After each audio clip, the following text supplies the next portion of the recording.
Hi, my name is Wendy. I am an 8-year Army veteran, and I just want to talk about just the state of the world today and just my general thoughts on it. I joined the Army when I was young, fresh out of high school, and I joined the Army. I really believed that, at heart, I believed that we were the freest country in the world. I believed that the oath that I took, that my government shared that oath. I still believe in the oath that I took. The the oath didn't come with an expiration date, and maybe this is my way of trying to honor my oath now at the age of 53. And I look at what's going on in the world today, and what just happened in Afghanistan. And these young Marines, they took the same oath, and they probably had the same thoughts that I did, that it was for our national security and protecting our freedoms. Well, in hindsight, I look and I know that if it was, if we were in Afghanistan for national security issues, what national security issues would they be? I find that hard to believe while our borders remain wide open. Our borders remain wide open, but we're sending these boys over there to get killed and maimed and to kill and maim. And I can guarantee you, I don't know what the reason is, but I probably follow the dollar as with everything else. But it has absolutely nothing to do with national security. And when I took the oath, and I still believe in my oath and I still honor my oath, I didn't just take the oath to protect the rights of the people that I agree with, or the people that look like me, or the people that shared my religion. I took the oath to protect the rights of every American citizen. So when I say that Black Lives Matter, they absolutely matter. They absolutely matter. So do Marine lives. So do the mother of the Marines. And I know there were other branches of service there, but I think the majority of the young men were Marines. And they took the oath to defend the rights. Yet Facebook censors the mother of one of the Marines that were recently killed. So they're infringing on her First Amendment right. And I see a big problem with that.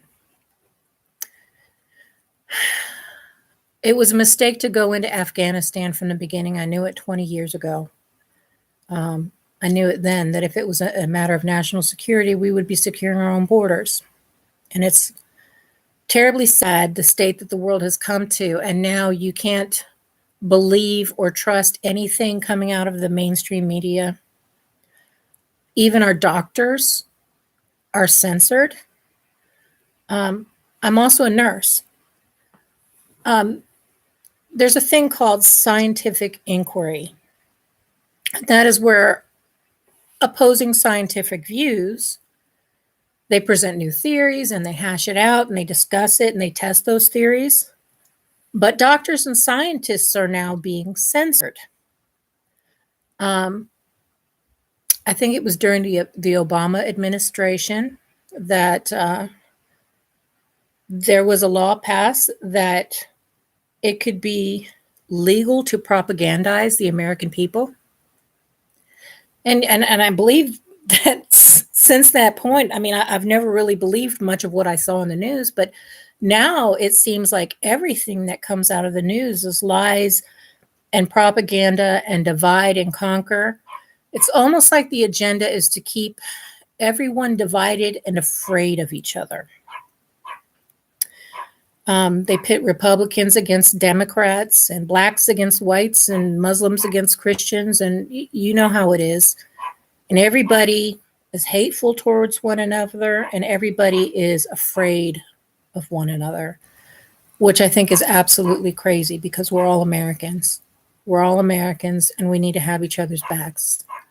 I don't care if you're Republican. I don't care if you're Democrat. I'm neither. I'm registered as an independent. I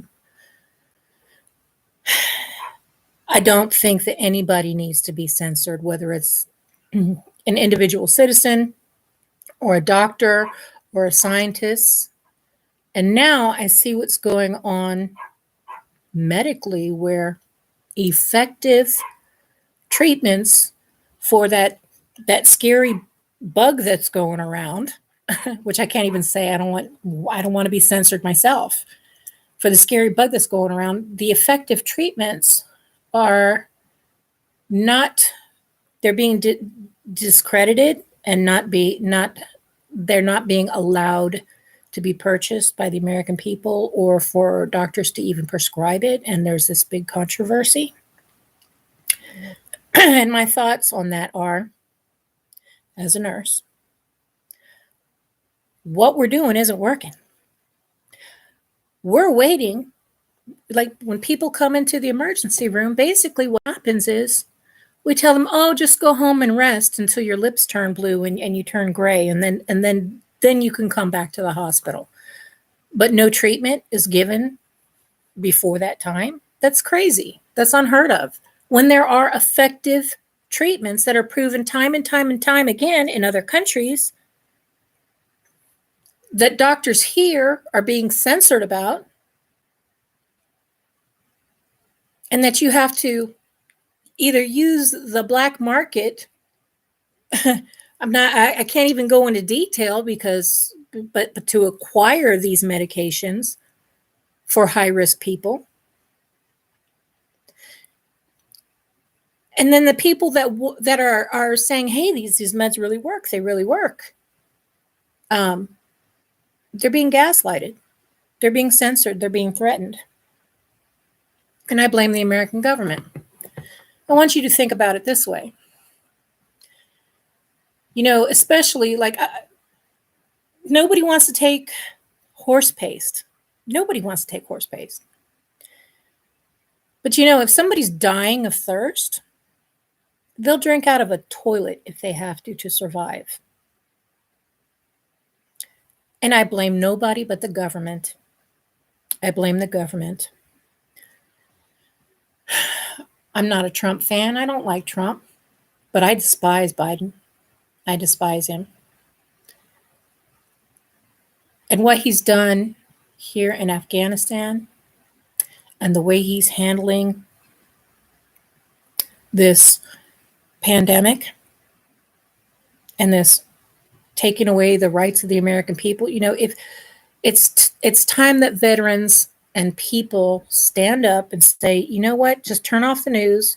If you're gonna feed us lies, we're just not gonna listen anymore. I haven't watched the news and I can't remember when.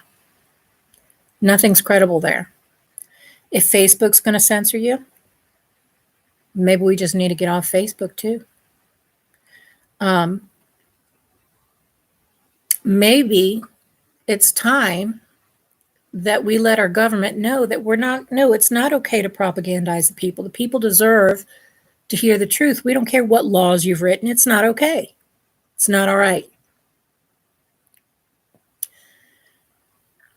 Anyways, I honor my oath. It has no expiration date. I know that all my fellow veterans who I have lifelong friends, I know they honor their oath too. I know that the young military men who sign up, they believe in the oath. I just wish our government believed in the oath.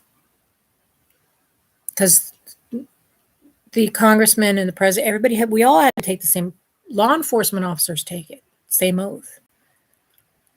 But they don't honor their oath. And I think the only reason the American people aren't in the same situation that the Australian citizens are in, that type of tyranny and oppression that they're undergoing right now, is because two reasons: our Second Amendment and the fact that I believe that the majority of police officers would honor their oath if it came down to it. And I believe that the young men and women in the military would honor their oath if it came down to a situation between the government and the people. But the government is no longer of the people, for the people, by the people. Hasn't been for a long time.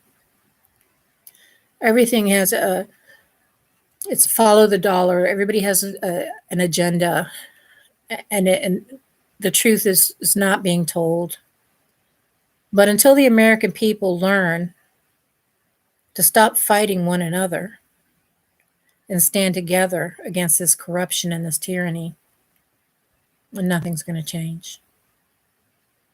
Anyways, that's the thoughts of an old woman. Thank you for taking a minute to listen.